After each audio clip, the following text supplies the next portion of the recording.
Всем привет, дорогие друзья! Добро пожаловать! Сегодня мы наконец подведем итоги нашего марафона «Русский 2021». Для начала у нас будет немного статистики. Я расскажу вам, сколько человек участвовало в марафоне, из каких стран и так далее. Затем я прокомментирую самые трудные моменты марафона, там, где 99% студентов сделали ошибки. И, наконец, объявлю победителей, самых активных участников нашего марафона. Итак, давайте начнем.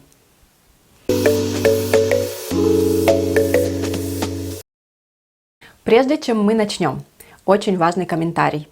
Наш марафон назывался «Русский 2021». Это просто название марафона.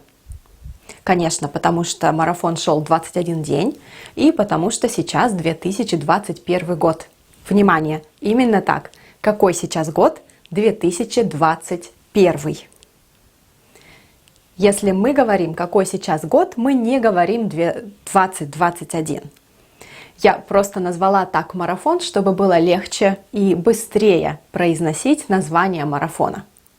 Ну вот, а теперь можем начинать. Для начала немного статистики. В нашей группе в Фейсбуке 143 человека. Но на самом деле наш марафон смотрело больше участников. Так, например, наше первое видео, день номер 1, посмотрело уже больше 1000 человек. Ну а до конца дошло около 30%. Примерно 300 человек, чуть больше, посмотрело последнее видео, день номер 21. Я хотела выбрать самое лучшее задание, самое лучшее видео марафона и попросила вас написать в комментариях, какое видео вам понравилось больше всего. Но, если честно, самое лучшее видео выбрать не получилось, потому что вы все писали разные ответы.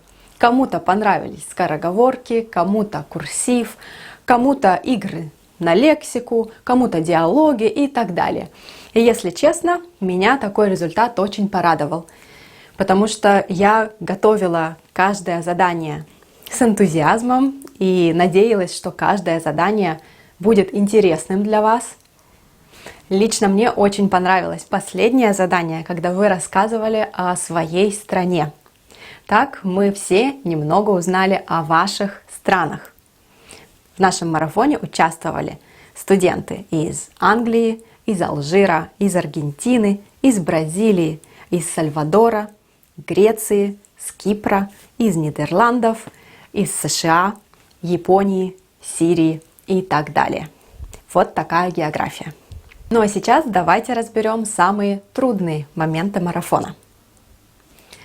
День номер 5. Негативные предложения «нет» и «не». Один вопрос был особенно трудным. Вот этот.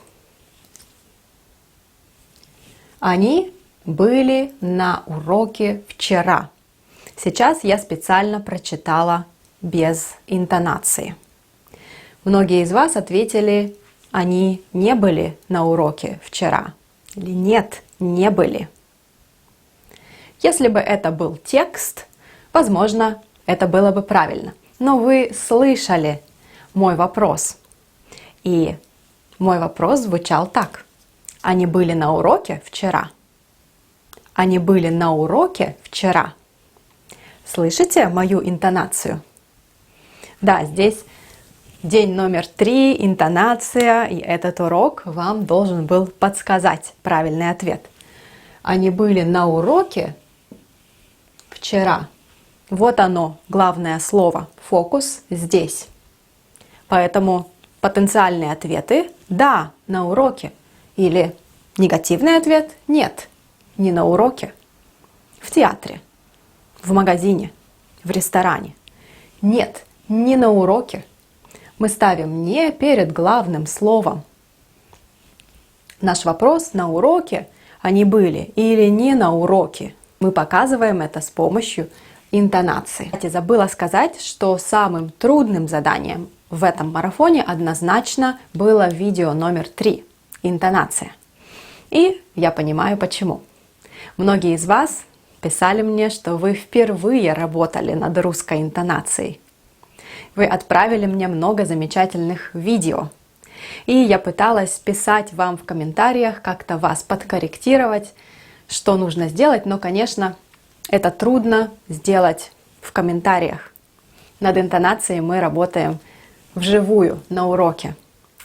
И я подумала, что хорошо было бы организовать урок или семинар по интонации. Если вам это интересно, напишите комментарий «Хочу урок по интонации». И когда я его организую, я дам вам знать. Следующий трудный момент марафона – день номер 6. Двойное отрицание. Вот этот пример практически не вызвал вопросов. С кем вы познакомились? Ни с кем. Я ни с кем не познакомился. Или я ни с кем не познакомилась. Здесь практически все ответили правильно, без проблем. Мы поставили «ни» перед предлогом. С кем? Ни с кем. Ни с кем. Но почему-то следующий вопрос, который очень похож на этот, вызвал очень много вопросов. На каких концертах вы были? На каких? Здесь тоже предлог, так же, как и здесь. И мы отвечаем абсолютно аналогично. На каких? Ни на каких. На каких концертах вы были? Ни на каких. Я не была ни на каких концертах в 2020 году.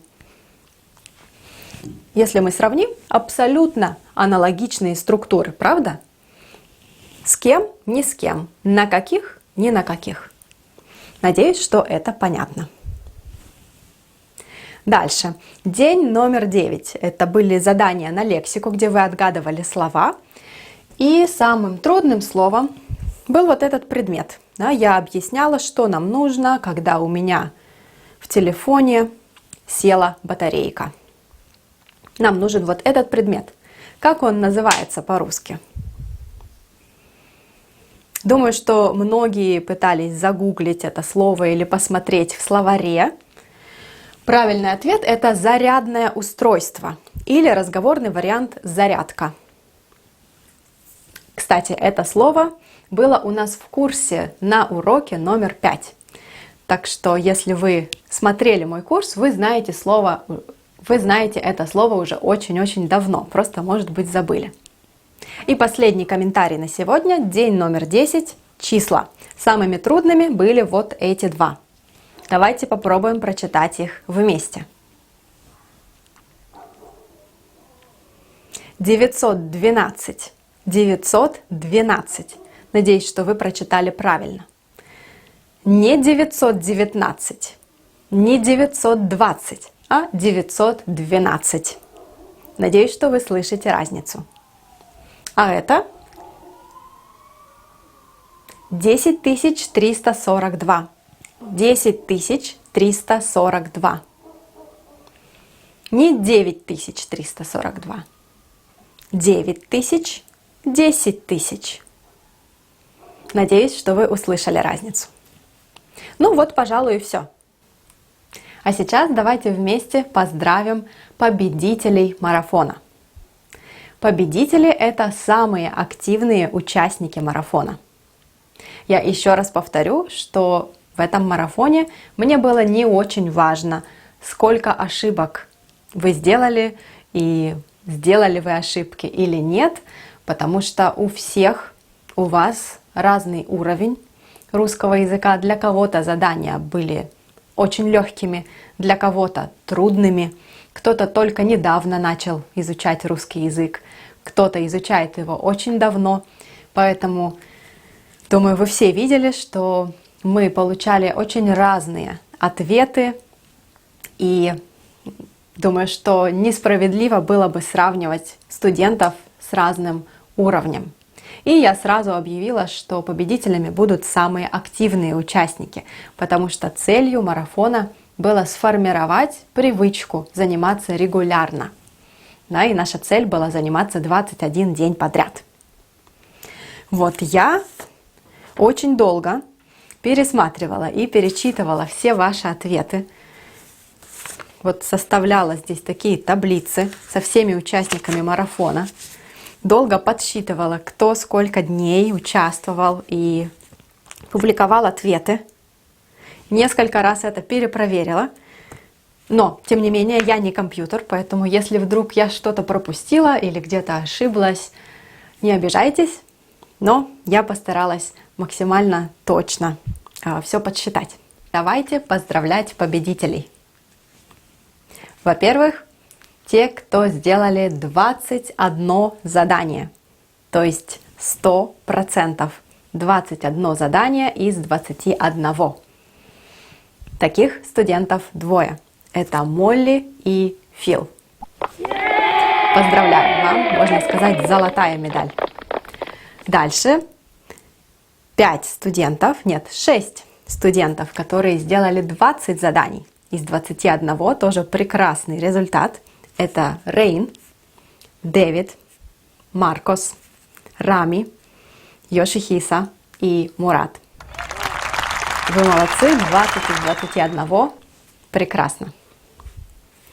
И, наконец, те, кто сделал 16, 17, 18 или 19 заданий, то есть гораздо больше половины, это Сальвадор, Лачика, Рена, Линда, Жермейн и Дэвид Маккензи.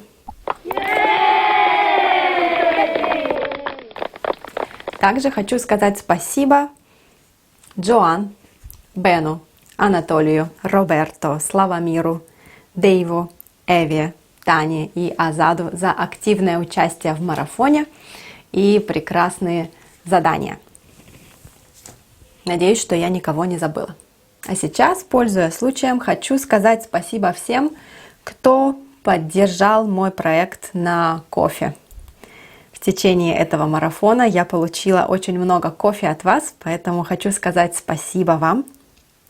Лучано, Рейн, Дэвид, Молли, Йони, Джоан, Таня, Эва, Йошихиса, Дэвид, Клара, Филипп, Сальвадор, Дэвид еще раз, Кристофер из Австралии.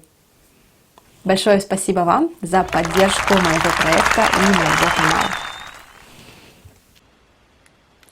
Ну что ж, сегодня уже последний день января. Январь пролетел очень быстро, для меня, по крайней мере. И в январе вы очень активно занимались русским языком. Надеюсь, что это поможет вам продолжить в том же духе. Напишите, какие планы у вас на февраль, на март. Планы в русском языке, я имею в виду. Что вы планируете изучать, как вы планируете заниматься, как часто вы планируете заниматься. Также напоминаю вам, что если вы изучаете русский язык недавно, то есть несколько месяцев, может быть полгода, у меня есть курс для вас, курс для начинающих. Ссылка будет вот здесь и в описании. Там вы найдете всю базовую грамматику и лексику, и коммуникацию, все, что вам нужно. Если вы любите заниматься системно, регулярно, там для вас уже все готово, поэтому обязательно вас жду. Но если это вам уже легко, вы все это уже проходили, хотите заниматься дальше, возможно, вам будет интересен мой курс на Патреоне.